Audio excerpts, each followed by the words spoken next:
Let the critique begin.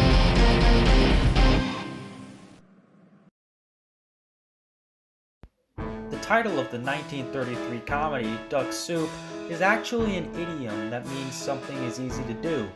The film itself is the last of 5 films with the 4 Marx brothers, Groucho, Harpo, Chico, and Zeppo.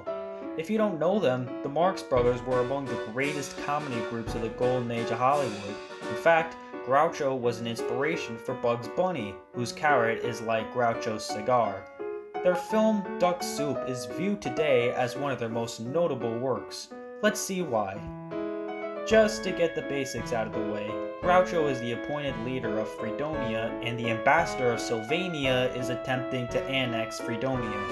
Harpo and Chico are spies of Sylvania and are both bumbling idiots.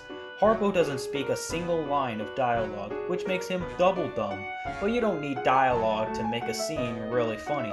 One example is when Edgar Kennedy, Harpo, and Chico get each other's hats mixed up and are constantly swapping hats. Zeppo is Groucho's secretary and advises Groucho to insult the ambassador to get rid of him.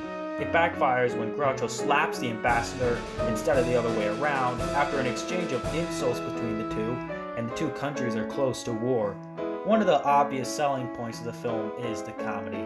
There's a pretty moderate amount of dialogue used in the film, but the visuals are where the laughs are truly at.